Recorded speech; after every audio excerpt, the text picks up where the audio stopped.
Question number 1 से हम start करते हैं। क्वेश्चन नंबर 1 में लिखा हुआ है A certain amount of money was equally distributed among some families affected by recent flat site incident। कुछ पैसे थे और वो कुछ खानदानों के बीच में, कुछ फैमिलीज के बीच में बांटे गए। कोई आफत आई थी, सैलाब वैलाब आ गया था यूं समझ लो, और मैंने कुछ फैमिलीज के बीच में कुछ पैसे बांटे थे। ठीक है, अब हम एज्यूम कर लेते हैं कि जो नंबर ऑफ फैमिलीज हैं, जितने खानदान थे ना, जो खानदान थे जिनके बीच में ये पैसे बांटे गए, हम एज्यूम कर लेते हैं नंबर ऑफ फैमिलीज थी एक्स और अमाउंट पर फैमिली, एक फैमिली को जो पैसे दिए ना वो दिए वाई। तो टोटल अमाउंट कितना बांटा होगा इन फैमिलीज के बीच में? X multiplied by y. ये बात समझ में आती है? जिस तरह से मिसाल के तौर पर 5 फैमिलीज हों और हर फैमिली को मैंने 100 रुपए दिए हों, तो टोटल मैंने पैसे इन लोगों को कितने दिए होंगे? 5 इंटू 100 यानी कि 500। जिस तरह से 6 फैमिलीज हों और हर फैमिली को मैंने 50 रुपए दिए, तो टोटल मैंने कितने पैसे बांटे होंगे इन लोगों को? 6 लोगों को 50 रुपए के हिसाब से 300। इसी तरह से पहला वाला जो जुमला है, इस पर अगर हम वापस से फोकस करें तो उसने बोला है a certain amount of money was equally distributed among some families affected by recent flat site incident. कुछ पैसे थे जो कुछ खानदानों के बीच में एक इक्वली, एक जितने हर किसी को बांटे। अगर 5 फैमिलीज थी, हर फैमिली को 100 रुपए बांटे, तो 5 इंटू 100 500 रुपए पे। अगर 6 फैमिलीज थी, हर किसी को 50 रुपए बांटे, तो 6 इंटू 50 300 रुपए पे। लेकिन ये अमाउंट तो नहीं लिखा ना, हमारे सामने ये अमाउंट नहीं लिखा हुआ। तो हम एज्यूम कर रहे हैं, कि एक्स फैमिलीज थी, हर फैमिली को वाई रुपीस दिए, तो जो टोटल रुपए मैंने बांटे वो एक्स इंटू वाई है। एक्स नंबर ऑफ फैमिलीज थी, हर फैमिली को वाई रुपी दिए, तो एक्स इंटू वाई रुपीस मैंने इन फैमिलीज के बीच में डिस्ट्रीब्यूट करे हैं, बांटे। फिर बोलते हैं हैड देयर बीन 6 फैमिलीज मोर, अगर 6 खानदान मजीद ज्यादा होते। हैड देयर बीन 6 फैमिलीज मोर, अगर 6 खानदान मजीद ज्यादा होते, 6 फैमिलीज मजीद फर्दर और ज्यादा होती। अभी कितनी फैमिलीज हैं? हमने क्या एज्यूम किया कि अभी कितनी फैमिलीज हैं? सर अभी हमने एज्यूम किया है कि जो नंबर ऑफ फैमिलीज है ना वो है एक्स। तो अगर 6 फैमिलीज ज्यादा होती, यानी कि अगर 5 है और 6 ज्यादा हो तो 11 बनता है, 10 है और 6 ज्यादा हो तो 16 बनता है, एक्स है और 6 ज्यादा हो। हैड देयर बीन 6 फैमिलीज मोर, अगर 6 फैमिलीज मजीद होती, ज्यादा होती, इजाफी होती। हैड देयर बीन 6 फैमिलीज मोर, यानी कि एक्स के बजाय कितनी फैमिलीज होती हैं? X plus 6। Each family would have received rupees 12,500 less, तो हर फैमिली को 12,500 रुपए कम मिलते। अगर 6 फैमिली ज्यादा होती तो हर फैमिली को 12,500 रुपए कम मिलते।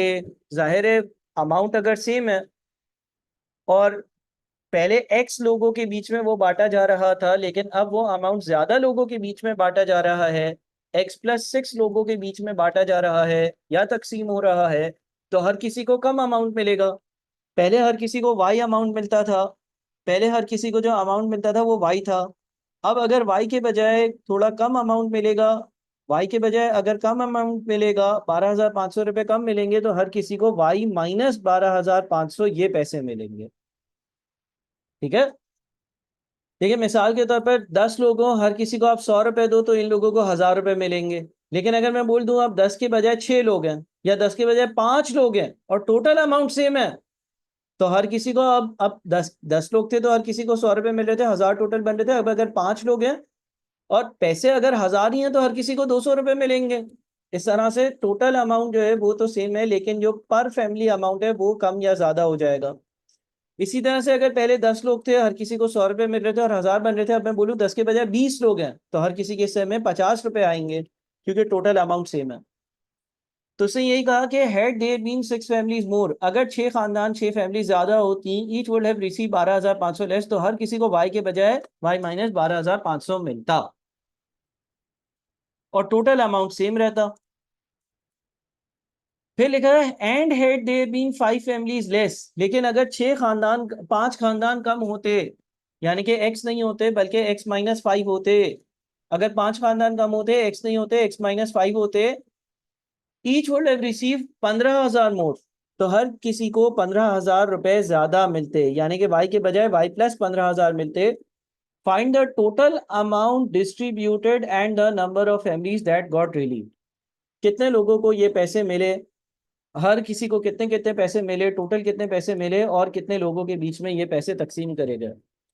अब मैं ये कह सकता हूं कि x+6 यानी कि number of families multiplied by amount पर फैमिली, यानी कि y-12,500, इन दोनों को मल्टीप्लाई कर कर आना चाहिए xy।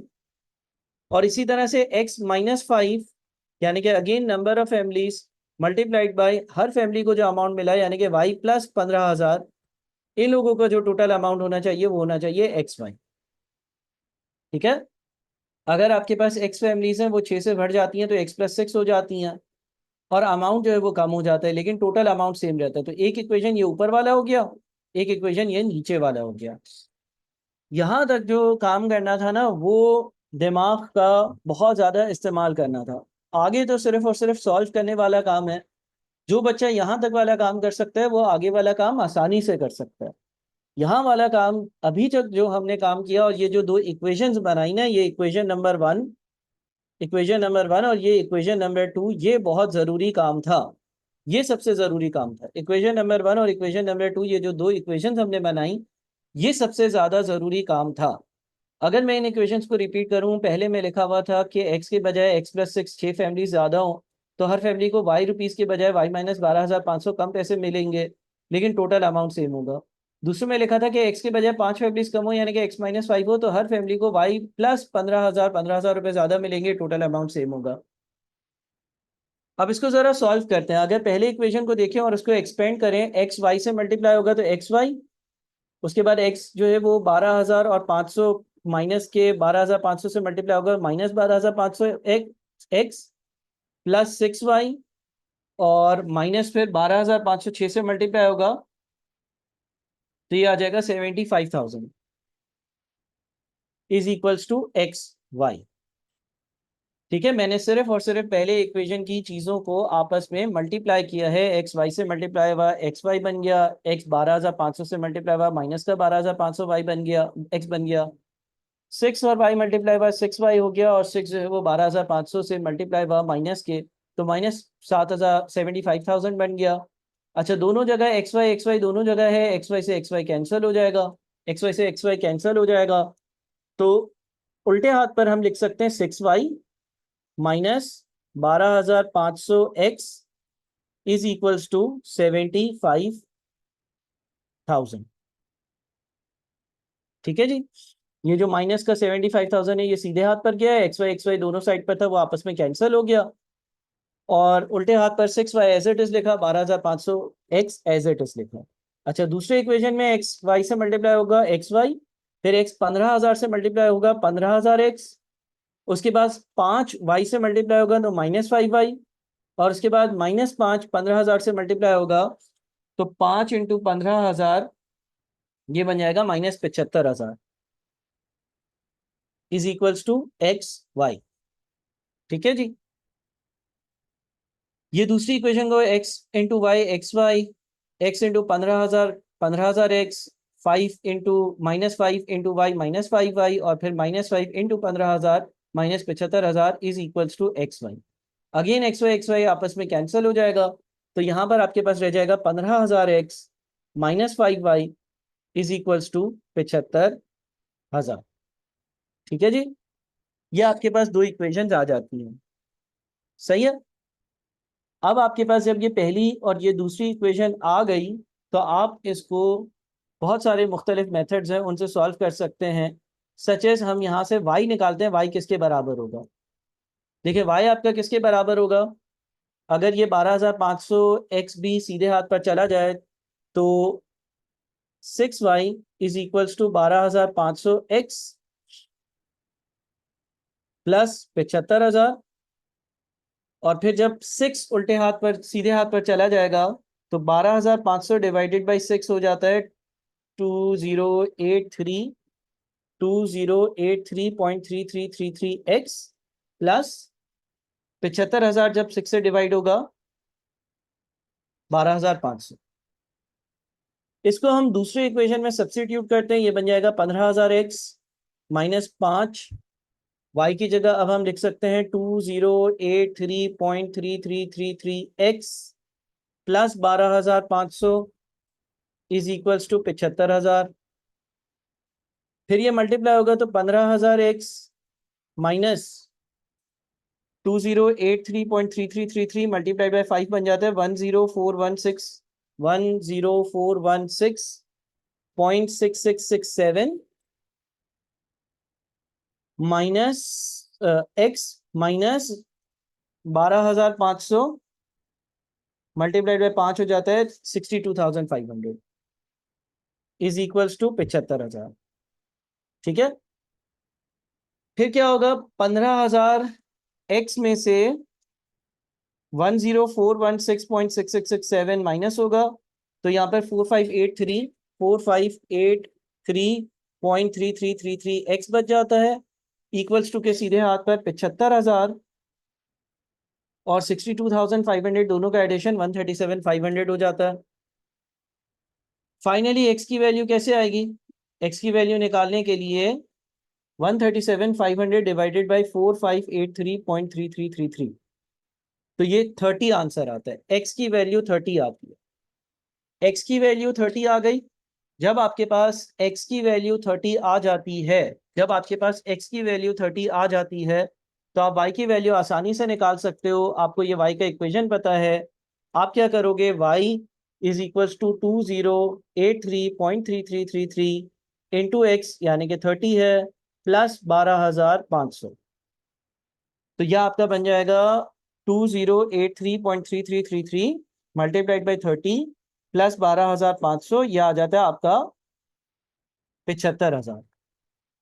y जो है वो आता है 75,000। अब इससे ये बोला था कि आपने टोटल कितने पैसे बांटे हैं, तो टोटल मैंने कितने पैसे बांटे होंगे, 30 खानदान है, हर खानदान को 75,000 रुपए दिए हैं मैंने। तो अगर 75,000 रुपए एक खानदान को दिए और 30 खानदान है तो टोटल अमाउंट जो आता है वो 2250,000 है। 2250,000 ये अमाउंट बांटा है।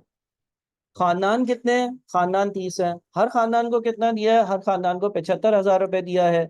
और टोटल कितना बांटा है? अगर 30 खानदान है और हर खानदान को 75,000 रुपए दिया है तो टोटल 2250,000 ये अमाउंट मैंने बांटा होगा। अच्छा, क्या हम सर इसको चेक कर सकते हैं किसी तरह से कि ये जो आपने अमाउंट कैलकुलेट किया है वो सही है? बिल्कुल कर सकते हैं। कैसे कर सकते हैं, सुनिएगा जरा गौर से।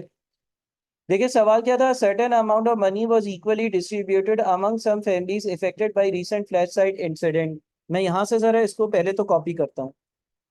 सबसे पहले सवाल ने ये बोला था कि कुछ खानदानों के बीच में हर खानदान को एक जितना अमाउंट बांटा गया है। ठीक है, तो अब हमारे पास x की वैल्यू है ना, x कितना है 30। एक खानदान को कितने पैसे दिए हैं? 75,000। तो टोटल पैसे पे कितने बांटे हैं? टोटल पैसे कितने बांटे हैं? 2250,000 एग्रीड। अब हमारे पास ऊपर x और y दोनों वैल्यूज हैं। जब हमारे पास x की और y की दोनों वैल्यूज हैं तो x की जगह मैंने 30 लिखा जो मेरा आंसर आया था, y की जगह मैंने 75,000 लिखा जो मेरा आंसर आया था। तो टोटल अमाउंट जो मैंने बांटा है वो 30 इंटू 75,000 यानी कि 2250,000 बांटा। फिर इसे लिखा था हैड देयर बीन 6 फैमिलीज मोर, अगर 6 फैमिलीज मजीद ज्यादा होती, यानी कि अभी 30 है, अभी 30 है, 30 अगर 6 ज्यादा होती, अभी 30 फैमिलीज हैं, अगर ये 30 फैमिलीज 6 ज्यादा होती, 6 ज्यादा होती तो कितनी होती? 30 में 6 बढ़ाओ, 30 में 6 बढ़ाओ और मुझे बताओ कि अगर 30 फैमिलीज ना हो बल्कि 6 ज्यादा हो तो कितनी बनती हैं? सर अगर 30 ना हो और 6 ज्यादा हो तो 36 बनती हैं। ठीक है, अगर 30 से 6 ज्यादा हो तो 36 बनती हैं। और अमाउंट पर फैमिली, अभी एक फैमिली को कितना मिला है? अभी एक फैमिली को 75,000 मिला। अगर 75,000, अगर नंबर ऑफ फैमिलीज इंक्रीज हो जाएंगी तो सवाल में लिखा हुआ था कि हर फैमिली को 12,500 कम मिलेगा, हर फैमिली को 12,500 कम मिलेगा। तो 75,000 में से 12,500 कम करो, कितना आता है? 75,000 में से 12,500 कम करो, कितना आता है? बताओ कितने। 75,000 में से 12,500 माइनस करते हैं तो 62,500 आता है। उसने बोला था कि अगर 6 फैमिली ज्यादा होंगी तो हर फैमिली को 12,500 कम मिलेगा, अलबत्ता टोटल अमाउंट सेम हो। तो क्या 36 को अगर हम 62,500 से मल्टीप्लाई करते हैं, अगर हम 36 को 62,500 से मल्टीप्लाई करते हैं, अगर 36 फैमिलीज हो, अगर 36 फैमिलीज हो और हर फैमिली को 62,500 मिल रहा हो तो क्या बनता? अगर 36 फैमिलीज हो और हर फैमिली को 62,500 मिल रहा हो तो क्या बनता है, बताओ। सेम बनता। तो पहली चीज उसने लिखी थी कि अगर 6 फैमिली ज्यादा होंगी हर फैमिली को 12,500 कम मिलेगा लेकिन अमाउंट सेम होगा। दूसरे से क्या बोला था, अगर 6 फैमिलीज कम होंगी, अगर 6 फैमिलीज कम होंगी यानी कि अभी 30 हैं, सॉरी 5 कम होंगी, 25 हो जाए, तो फिर हर फैमिली को क्या होगा, 15,000 ज्यादा मिलेगा। 75,000 के बजाय 75,000 के बजाय 15,000 ऐड करते हैं तो 90,000 मिलेगा। आप अगेन देख लें कि इसको और इसको मल्टीप्लाई करते हैं, सेम आंसर आता है। ठीक है, तो ये एक अच्छा सवाल था और टाइम कंज्यूमिंग सवाल है, आईकेएफ के पास पेपर्स का सवाल है, प्रैक्टिस के लिए बहुत अच्छा सवाल है।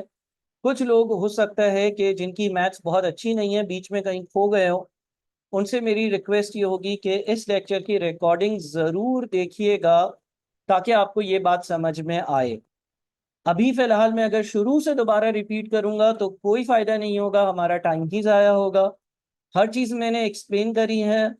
कुछ बच्चे जो है वो मैथ्स में वीक होते हैं या स्क्रीन टाइम पर बहुत ज़्यादा फोकस से नहीं देख पाते हैं, उनसे मैं ये रिक्वेस्ट करूंगा कि जब वो इस लेक्चर की दोबारा से रिकॉर्डिंग देखेंगे तो आपको पता चलेगा कि सारी चीज़ें डिस्कस हुई थी। जिस तरह से एक बच्चे का सवाल था, सर वाई की वैल्यू कैसे आई मुझे बता दें, और वापस से पूछा है वाई का इक्वेशन हमने यहाँ पर निकाल लिया था। जब हमने यहाँ पर वाई का इक्वेशन निकाल लिया और अब हमें एक्स की वैल्यू भी पता है तो सीधा सीधा वाई के इक्वेशन में एक्स की वैल्यू डालनी है, और ये बात मैंने सॉल्व करते हुए भी बताई है। ठीक है, तो इसको ज़रा दोबारा से ज़रूर देखिएगा, बड़ा अच्छा सवाल है और हमारा जवाब भी आ गया है, और ये घूम फिर कर किस तरह से आए कुछ नहीं कह सकते। क्वेश्चन नंबर 2 पर चलते हैं। क्वेश्चन नंबर 2 करते हैं। दूसरा जो क्वेश्चन है इसको ज़रा गौर से सुनिएगा। ठीक है, दूसरा जो क्वेश्चन है इसको गौर से सुनिएगा। ठीक है,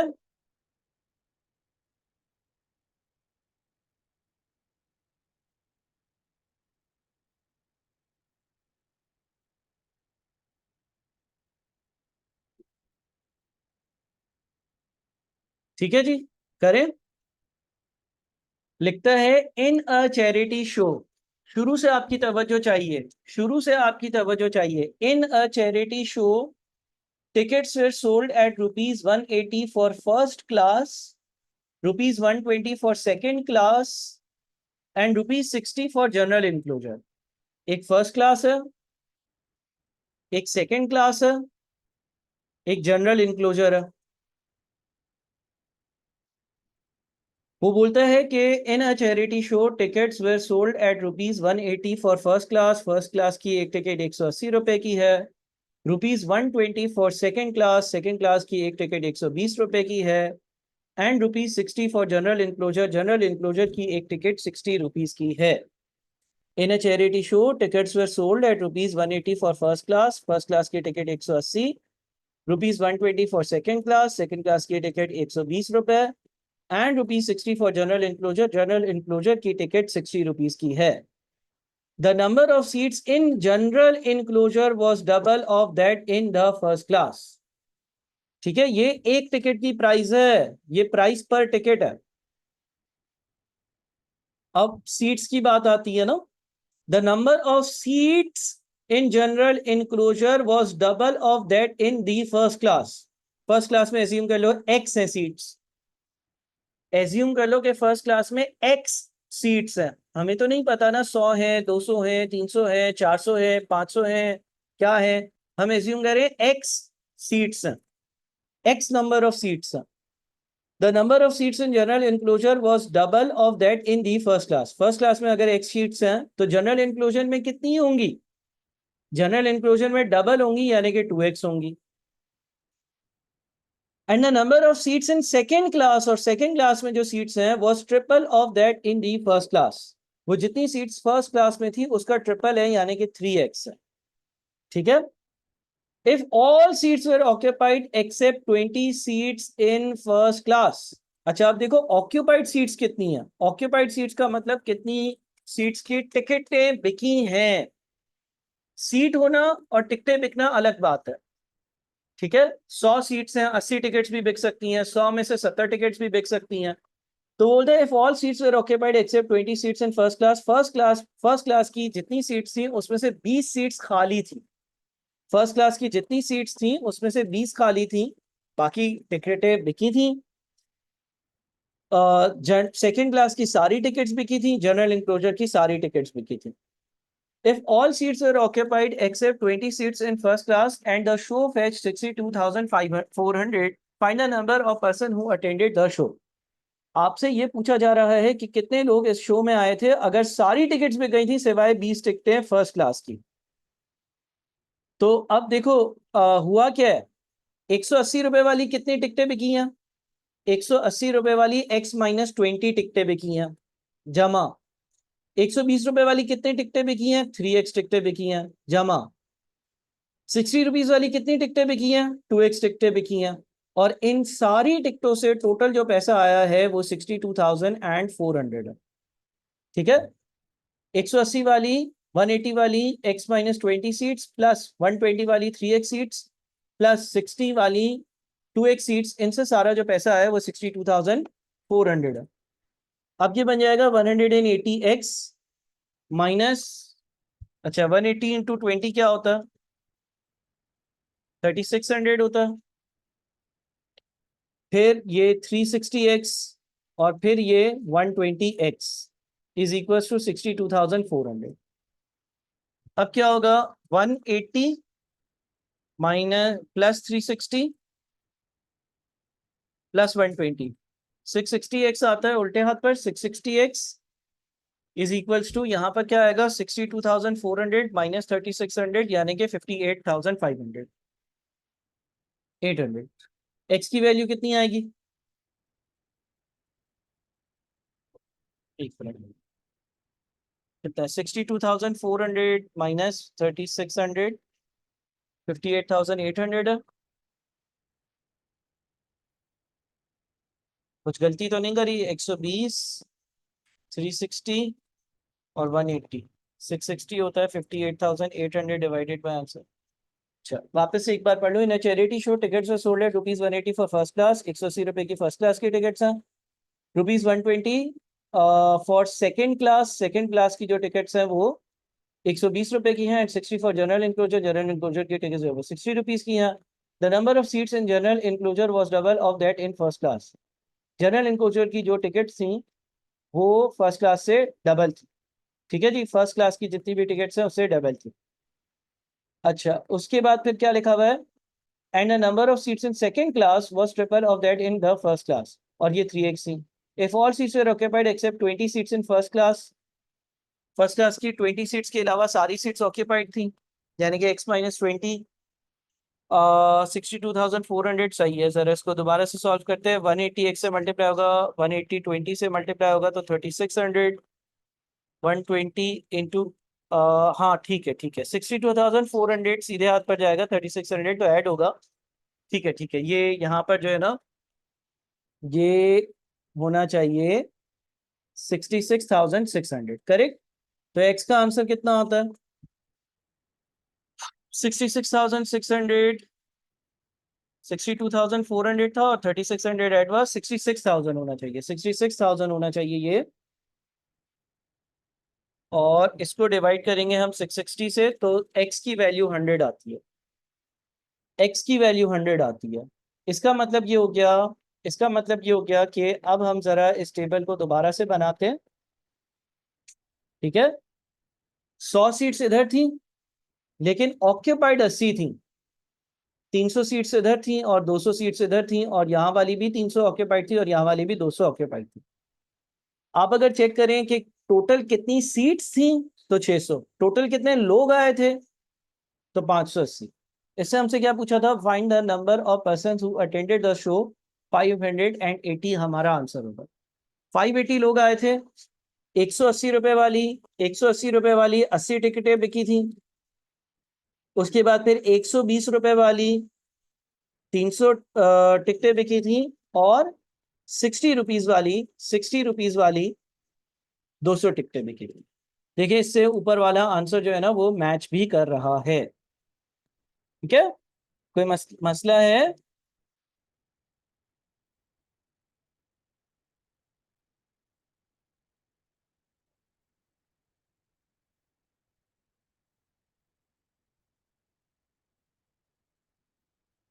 किसी को कोई मसला?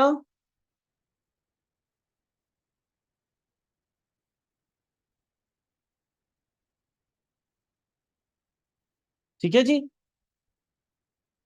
अगेन बड़ा ही सिंपल सा सवाल था।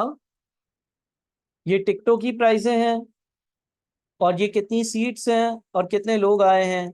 हमें जब टोटल जो पैसा मिला वो मालूम करना है, तो हमने लोगों से मल्टीप्लाई नहीं करना बल्कि जितने लोग आए हैं उससे मल्टीप्लाई करना है।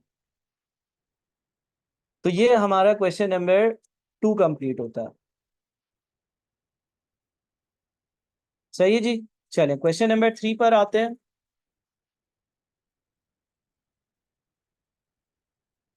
क्वेश्चन नंबर 3 है, in an air trip from Karachi to London via Jeddah, the number of passengers that went to Jeddah was twice the number that went to London। ठीक है, एक एयर ट्रिप है और वो एयर ट्रिप कैसा है, कराची से लंदन और लंदन से, अच्छा जद्दा से होता हुआ लंदन। तो आपके पास जो एयर ट्रिप है वो इस तरह से है कि कराची से जहाज जा रहा है, कहाँ पर, कराची से जा रहा है जद्दा, और जद्दा से होता हुआ कहाँ जा रहा है, जद्दा से होता हुआ जा रहा है लंदन। ठीक है, in an air trip from Karachi to London, Karachi से लंदन जा रहे थे, वह जद्दा यानी कि जद्दा पे स्टॉप था। The number of passengers that went to Jeddah was twice the number that went to London. जो लोग कराची से जद्दा गए हैं वो ट्वाइस से उन लोगों के जो कराची से लंदन गए। लेट से कराची से लंदन जो है ना वो एक्स लोग गए हैं, तो कराची से जद्दा 2x लोग गए होंगे। वापस से देखते हैं। In an air trip from Karachi to London via Jeddah, the number of passengers that went to Jeddah was twice the number that went to London. Karachi से जद्दा जो लोग गए हैं वो कराची से लंदन जो लोग गए हैं उससे डबल है। तो अगर कराची से लंदन जाने वाले लोग एक्स हैं तो कराची से जद्दा वाले 2x हैं। The fare from Karachi to London is rupees 18,000। Karachi से लंदन जाने का फेयर जो है वो 18,000 रुपये है। And that from Karachi to Jeddah is 11,500, और कराची से जद्दा का फेयर 11,500 रुपये है। If the total income of the airline from this trip is 656,000, total income 656,000, ये टोटल पैसा आया है। Find the number of passengers that went to Jeddah, कितने लोग जद्दा गए होंगे। तो 2x लोग जो हैं उन्होंने जो मुझे पैसे दिए होंगे वो 11,500 रुपये के हिसाब से दिए होंगे, और x लोग जो हैं उन्होंने जो मुझे पैसे दिए होंगे वो 18,000 रुपये के हिसाब से दिए होंगे। और इस तरह से टोटल 656,000 पैसा बना होगा। ठीक है जी। तो अब 2 × 11,500 प्लस 18,000, ये बन जाता है 41,000x is equals to 656,000। x कितना बनता है भाई, 656,000 डिवाइडेड बाई 41,000, 16। x बन जाता है 16। इसका मतलब कितने लोग जद्दा गए होंगे, जद्दा गए होंगे 2 × 16 यानी कि 32 लोग, और लंदन कितने लोग गए होंगे, 16 लोग। और आप इस तरह से भी चेक कर सकते हैं कि 11,500 वाली 32 टिकटें और 18,000 वाली 16 टिकटें बिकी, और इसका जो टोटल अमाउंट आता है वो 656,000 ही आ रहा है। ठीक है जी। तो यह आपका तीसरा सवाल था जो मैंने अभी सॉल्व करा।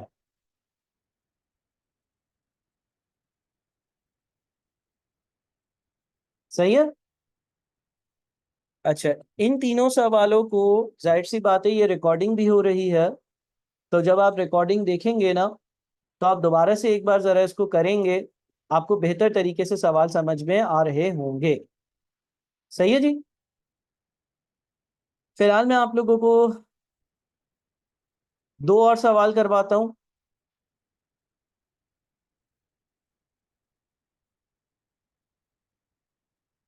चले जी, एक और सवाल, तवज्जो रखनी है आपने अपनी।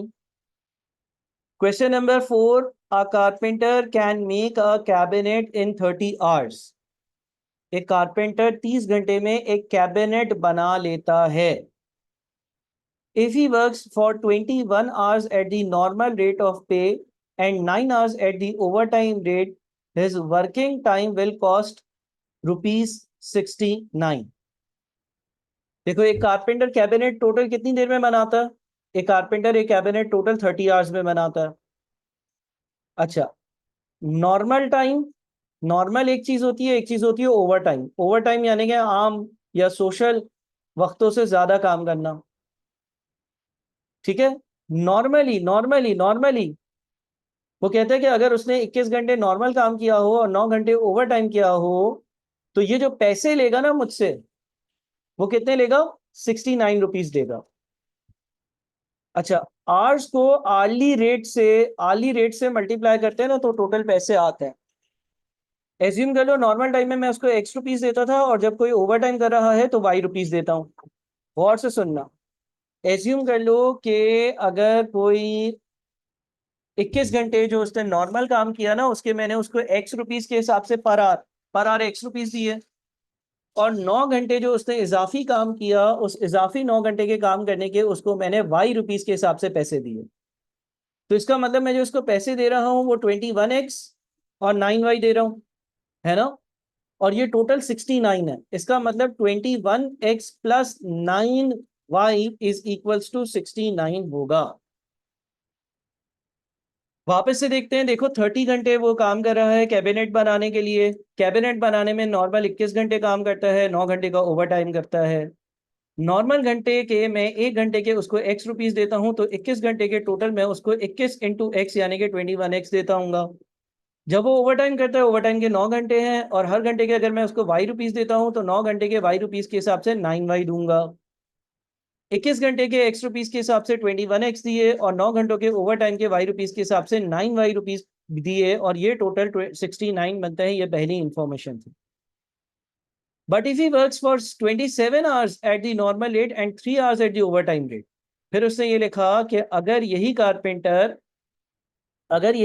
क्या करे, अगर यही कारपेंटर 27 hours नॉर्मल काम करे और 3 घंटे का ओवर टाइम करे, तो इसको पैसे जो मिलेंगे वो 27X और 3Y मिलेंगे। इस केस में इसकी जो टोटल तनख्वाह होगी, his working time will cost rupees 63। तो इसकी टोटल तनख्वाह जो है ना वो 63 बन जाएगी, यानी कि 27X plus 3Y is equals to 63। वापस से देखते हैं। अ carpenter can make a cabinet in 30 hours। एक कारपेंटर कैबिनेट 30 घंटे में बना देता है। 30 घंटे टोटल हैं। If he works for 21 hours at the normal rate of पे, अगर वो 21 घंटे नॉर्मल रेट ऑफ पे पर काम करता है, and 9 hours at the over time rate, और 9 घंटे वो ओवर टाइम करता है, his working time will cost rupees 69। तो इसका टोटल जो इसको खर्चा देना पड़ेगा, खर्चा पानी, वो 69 रुपीज होगा। But if he works for 27 hours at the normal rate, लेकिन अगर वो 27 घंटे नॉर्मल रेट पर काम करे और बाकी 3 घंटे ओवर टाइम करे, तो उसको 63 रुपीज टोटल देने पड़ेंगे, यानी कि 27 घंटे X रुपीज के हिसाब से और 3 घंटे Y रुपीज के हिसाब से अगर वो काम करेगा, तो उसकी तनख्वाह 27X और 3Y बनेगी। उस केस में उसको 63 रुपीज देने पड़ेंगे। सवाल पूछता है find is normal and over time rate of पे। नॉर्मल कितना पे करते हो और ओवर टाइम कितना पे करते हो? हम इन दोनों को साइमल्टेनियसली सॉल्व करते हैं। ये इक्वेशन नंबर 1 है, ये इक्वेशन नंबर 2 है। इक्वेशन नंबर 1 को हम ऐसा करते हैं कि दोनों साइड्स को जो है ना वो 9 से, या पहले तो इसको लिखते हैं 9Y is equals to 69 minus 21X। उसके बाद Y को भी 9 से, दोनों साइड्स को 9 से डिवाइड करते हैं। 69 डिवाइडेड बाय 9 कितना बनता है? 7.66667। और 21 डिवाइडेड बाय 9 कितना बनता है? 21 डिवाइडेड बाय 9 बनता है 2.333। ठीक है, फिर इसको हम सब्स्टिट्यूट कर देते हैं इधर, यानी कि इसको लिखते हैं 27x प्लस 3, और y की जगह क्या लिख देंगे? अब हम y की जगह लिख सकते हैं 7.6667 minus 2.3333 x is equals to 63। अब इसको सॉल्व करते हैं। 3 मल्टीप्लाइड बाई 7.6667 23 होता है, तो यह है 27x plus 23 minus 2.333 multiplied by 3 7 बनता है। 7x is equals to 63। अच्छा, 27 में से 7 माइनस करेंगे तो यहाँ पर 20x, और सीधे हाथ पर 23 सीधे हाथ पर जाएगा तो 40 रह जाएगा। तो x कितना आ रहा है? x आ रहा है 2। ठीक है, यानी कि इसको नॉर्मली मैं कितने रुपए पे करता हूँ? आम हालात में 1 घंटे के 2 रुपए पे करता हूँ। अच्छा, y की वैल्यू कैसे आएगी? y की वैल्यू इस इक्वेशन से आ जाएगी। हमें पता है कि y जो है वो 7.6667 माइनस 2.333 इंटू x के बराबर है। तो 7.6667 माइनस 2.333 इंटू 2, ये बन जाता है 3। y की वैल्यू आती है 3। इसका क्या मतलब हुआ? इसका मतलब ये हुआ कि आम हालात में मैं उसको 2 रुपए पे करता था, और अगर वो ओवर टाइम करता था तो उसको 3 रुपए पे करता था। आम हालात में मैं उसको 2 रुपए पे करता था, और अगर वो ओवर टाइम करता था तो उसको 3 रुपए पे करता था। और ये यहाँ से प्रूव भी होगा कि अगर 21 घंटे कोई काम करे 2 रुपए के हिसाब से, और 9 घंटे कोई काम करे 3 रुपए के हिसाब से, हमारा जो आंसर आया है उस हिसाब से अगर कोई 21 घंटे काम करे 2 रुपए के हिसाब से और 9 घंटे काम करे 3 रुपए के हिसाब से, तो उसका टोटल अमाउंट कितना बन जाता है? 21 घंटे के 2 रुपए के हिसाब से और 9 घंटे के 3 रुपए के हिसाब से टोटल 69 बनता है। और नीचे अगर देखें, कोई अगर 27 घंटे काम करे 2 रुपए के हिसाब से और 3 घंटे काम कर ले 3 रुपए के हिसाब से, तो टोटल अमाउंट कितना बनता है? तो 63 बनता है। ठीक है, तो इसका मतलब ये हो गया कि हमारे पास क्वेश्चन नंबर 4 जो है उसका हमने आंसर सही निकाला है। सही है, अगर गलत होता तो ऐसा नहीं होता। क्लियर है सबको?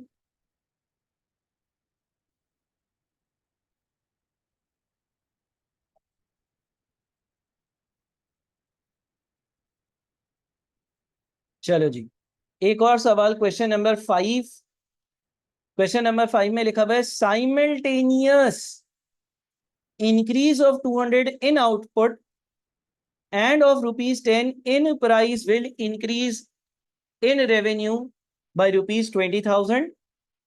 On the other hand, simultaneous increase of 400 in output and a decrease of rupees 10 in price will increase the sales revenue by 8,000 only. Find the present levels of output and the price.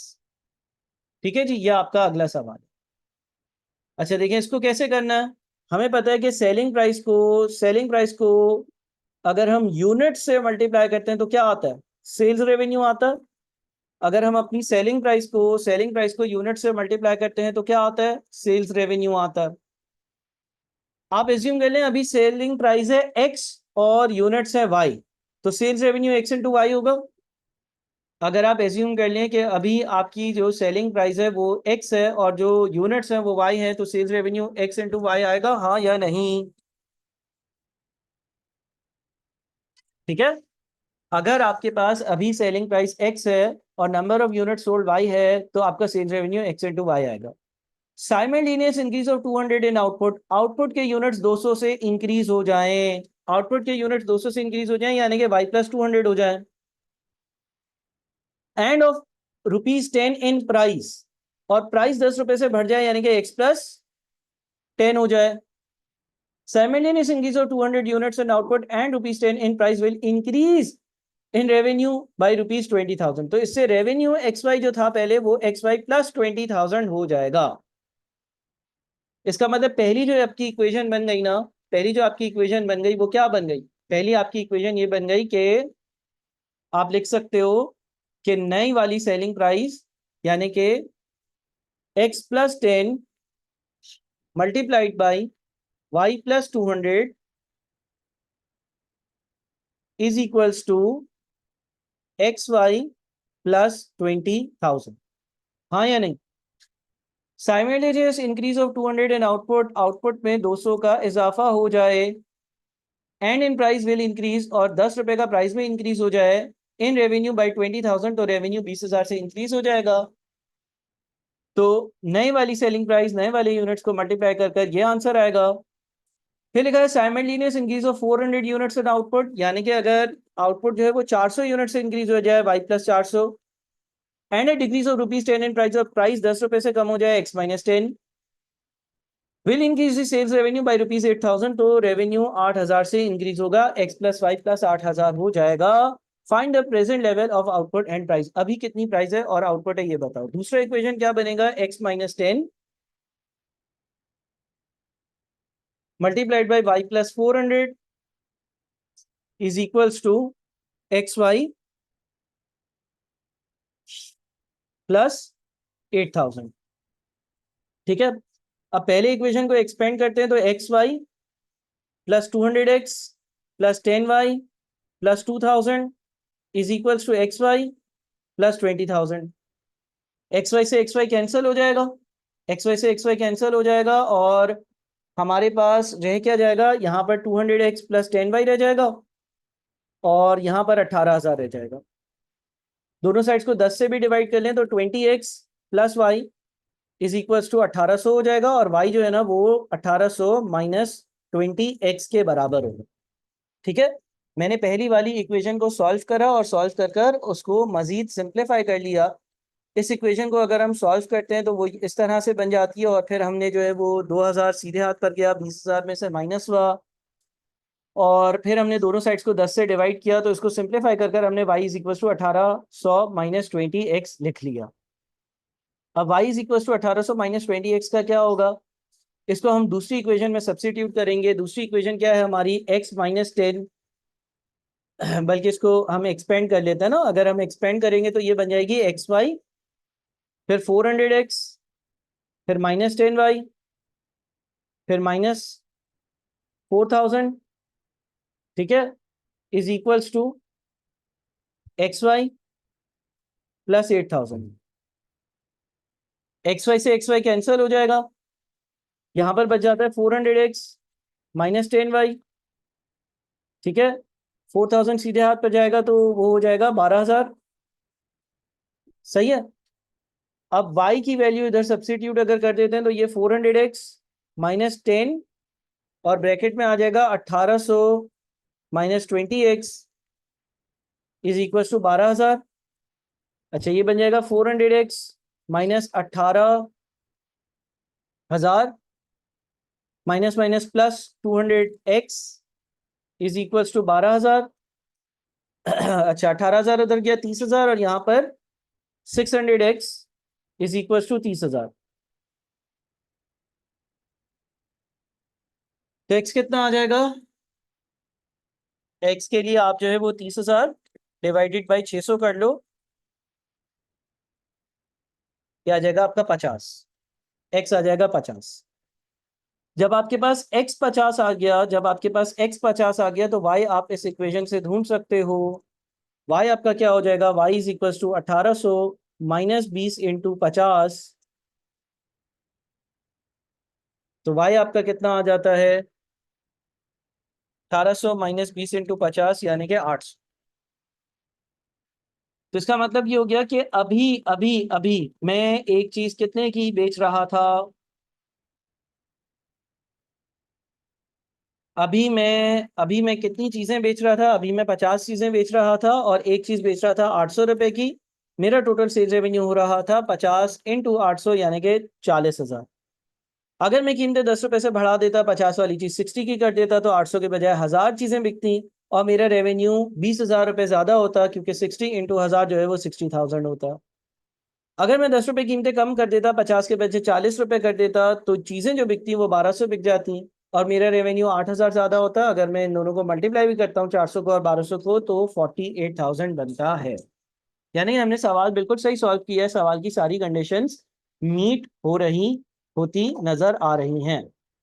ये हमने 5 सवालों की practice करी आपके test से, और 5 सवाल देखे। अगले सेशन में मजीद क्वेश्चंस भी हम देखेंगे।